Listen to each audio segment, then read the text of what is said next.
بِذِلِّهِ۔ محترم حضرات، آج کے درس میں انشاءاللہ ہم روزوں کے مسائل معلوم کرنے کی کوشش کریں گے۔ آئیے ہم سب سے پہلے ایک مسئلہ حل کرتے ہیں کہ روزہ کن چیزوں سے ٹوٹ جاتا ہے، ہمارے وہ کون سے اعمال ہیں جن کی وجہ سے ہمارا روزہ مکروہ ہو جاتا ہے یا ٹوٹ جاتا ہے۔ سب سے پہلی بات، حدیث کے اندر جو بات بتائی گئی ہے، انسان اگر جان بوجھ کر کھا لیتا ہے تو اس کا روزہ ٹوٹ جاتا ہے، اسے کفارہ لازماً ادا کرنا ہوگا۔ اسی طرح روزے کی حالت میں میاں بیوی کا آپس میں ملنا یہ بھی روزہ توڑ دیتا ہے۔ اسی طرح قے کا زیادہ ہونا یعنی الٹی کر لینا، زیادہ الٹی کر لینا، اس سے بھی ہمارا روزہ ٹوٹ جاتا ہے۔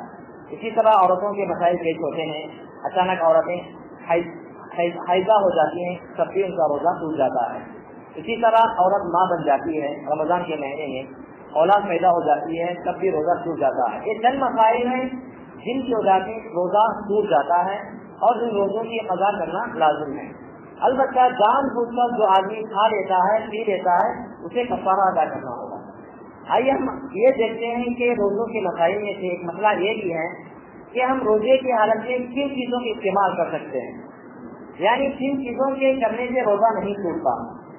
مسواک کے کرنے سے روزہ نہیں ٹوٹے گا، سر میں تیل لگانے سے روزہ نہیں ٹوٹے گا، غسل کرنے سے بھی روزہ نہیں ٹوٹے گا، اور اسی طرح سر کے بال بڑے ہونے پر کٹ کرانے سے روزہ نہیں ٹوٹے گا، اور ناخن تراشنے سے بھی روزہ نہیں ٹوٹے گا۔ میرے بھائیوں، یہاں پر ایک سب سے اہم مسئلہ ہے انجیکشن کا۔ روزے کی حالت میں انجیکشن لینے کا حکم کیا ہے؟ شریعت نے روزے کا مقصد تو بتا دیا ہے کہ انسان کو صبح سے شام تک بھوکا اور پیاسا رکھ کے اس کے اندر تقویٰ پیدا کرانا ہے، یہ شریعت کا مقصد ہے اور شریعت الہی کا قانون بھی ہے۔ تو یہاں پر مسئلہ یہ پیدا ہوتا ہے روزے کی حالت میں انجیکشن لگائی جا سکتی ہے یا نہیں؟ میرے بھائیو، انجیکشن دو طرح کے ہوتے ہیں۔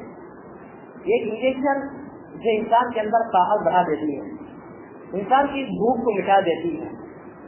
انسان کے اندر طاقت بڑھانا اور بھوک کو مٹانا، ایسی انجیکشن کا لگانا حرام ہے، اور انسان روزے کی حالت میں لگا لے تو حرام ہے اور روزہ بھی ٹوٹ جائے گا۔ ایسی انجیکشن کے لگانے سے روزہ ٹوٹ جائے گا۔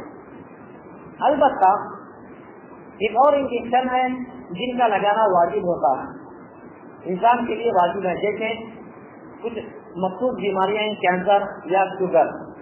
آج کل کے ماحول میں تو شوگر کی بیماری عام ہے، ان کے لیے صبح کچھ وقت متعین ہوتا ہے، اس وقت میں انجیکشن کا لگانا واجب ہے، یہ ایک بیماری کا علاج ہے۔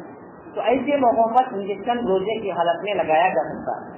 اگر یہ شوگر پیشنٹ، شوگر والے مریض حضرات انجیکشن نہ لیں، ہو سکتا ہے کہ ان کا شوگر حد سے زیادہ بڑھ جائے اور ان کی وفات بھی ہو جائے، مر بھی جائیں، جس کی بنا پر دین اسلام نے یہ اجازت دی ہے کہ ایسے مریض حضرات انجیکشن لگوا سکتے ہیں۔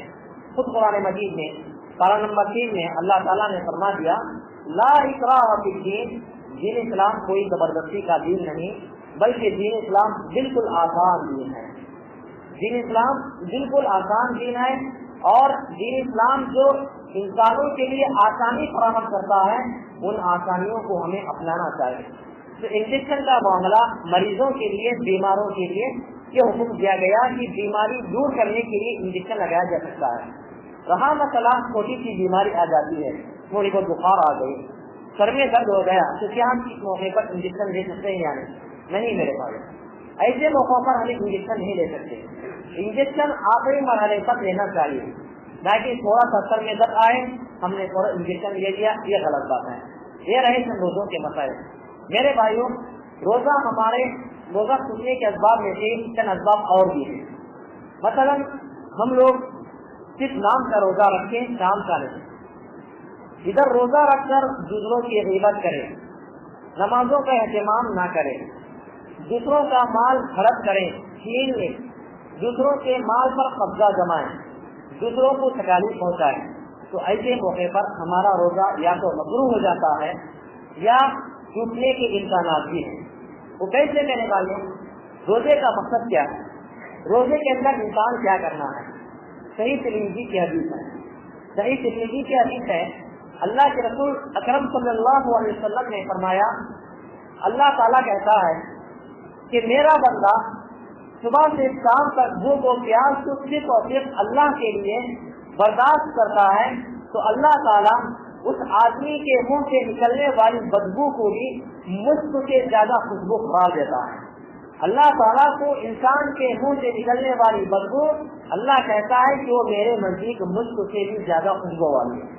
मेरे भाइयों, यानी अल्लाह ताला ने यहाँ पर ये वाज़ेह तौर से कह दिया कि मेरा बंदा सुबह से शाम तक भूख और प्यास को इसलिए बर्दाश्त करे ताकि वो अल्लाह ताला को राजी करे।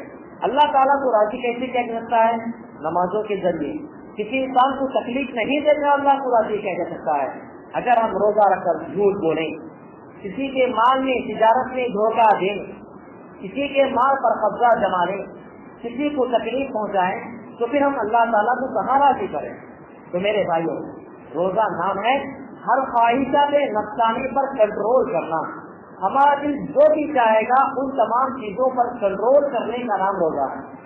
हम रोजे की हालत में हर चीज पर कंट्रोल करना है। अगर हम छोटी सी गलती करते हैं तो याद रखिए हमारे रोजे के टूटने के इम्कानात हैं। यही वजह है जनाब मोहम्मद मुस्तफा सल्लल्लाहु अलैहि वसल्लम ने फरमाया, सही हदीस है मेरे भाइयों, उस शख्स का रोजा रखना कोई फायदा नहीं जो सुबह से शाम तक भूख और प्यास को बर्दाश्त करे, मगर गालियाँ भी दे, लोगों को रक्स भी करे, दूसरों को धोखा दे, तकलीफ पहुँचाए, नमाजों का एहतमाम करे, उस शख्स का भूख और प्यास के अलावा कोई फायदा नहीं। वो सुबह से शाम तक भूखा और प्यासा जरूर रहेगा, मगर उसे कुछ भी अजर नहीं मिलेगा, थोड़ा भी सवाब नहीं मिलेगा।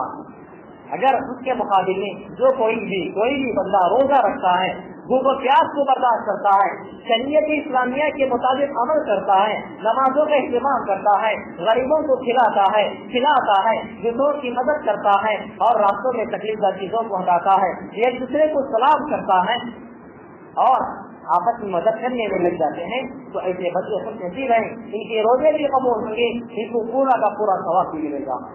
यही वजह है हम जब भी इफ्तार करते हैं तो दुआ पढ़ते हैं, ज़हबत समाओ व बतल्लत रूह व सबक़ल अज्र इंशाअल्लाह। हमारी प्यास बुझ गई, हमारी रगे तर हो गई, इंशाअल्लाह हमें हमारा अज्र मुकम्मल मिलेगा इंशाअल्लाह।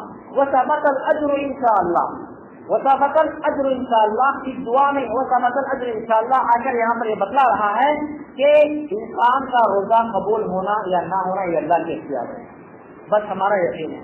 अगर हमने रोजे की हालत में कुछ गुनाह किए, कुछ गलत काम किए, तो हमारा रोजा कबूल नहीं होगा। सिर्फ हम सुबह से शाम तक भूखे और प्यासे रहेंगे, कुछ फायदा नहीं होगा। मेरे भाइयों, हम तमाम मुसलमानों को चाहिए कि रोजे की हालत में हम जो भी काम करें सोच समझ कर करें। हमारी छोटी सी गलती हो सकता है या तो हमारा रोजा तोड़ दे, या नहीं तो हमारे रोजे में हमें मुकम्मल सवाब न मिले, या नहीं तो हमें हमारे रोजे में मुकम्मल सवाब हमें न मिले। बेहतर यह है कि हम लोग रोजे की हालत में हर चीज पे कंट्रोल करें और हम रोजे का मुकम्मल सवाब हासिल करने की कोशिश करें। यही वजह है अल्लाह ताला ने फरमाया, हदीस कुदसी है, अस्सौमुली वाना जिली, बंदा रोजा मेरे लिए रखता है, मैं ही बंदे को उसका मुकम्मल बदला दूंगा, उसका मुकम्मल अजर दूंगा। मेरे भाइयों, अल्लाह ताला का ये वादा है, जो कोई बंदा अल्लाह के लिए, अल्लाह ताला के बताए हुए बातों पर रास्ते पर चलते हुए रोजा रखता है, तो अल्लाह का वादा है कि अल्लाह ताला उस बंदे को उसका मुकम्मल अजर दे देगा। अगर कोई बंदा अल्लाह के बताए हुए बातों से हटकर रोजा रखता है, किसी को धोखा देना, तकलीफ पहुंचाना, तो उसे मुकम्मल सवाब नहीं मिलेगा। खुलासा बात नहीं है, खुलासा कलाम नहीं है कि हम रोजे की हालत में हर काम सोच समझ कर करें। कहीं ऐसा ना हो कि हमारा पैर फिसल जाए और हम गड्ढे में गिर जाएं और हमें मुकम्मल सवाब मिल ना पाए। दुआ है कि अल्लाह ताला हम तमाम मुसलमान भाई और हमारी मुसलमान बहनों को रोजे के अहकाम जानकर उसका मुकम्मल अमल करने की तौफीक अता फरमा। इलाहुल आलमीन तो हमारे रोजों को कबूल फरमा। इलाहुल आलमीन इस गर्मी के मौसम में तो हमारे लिए रोजों में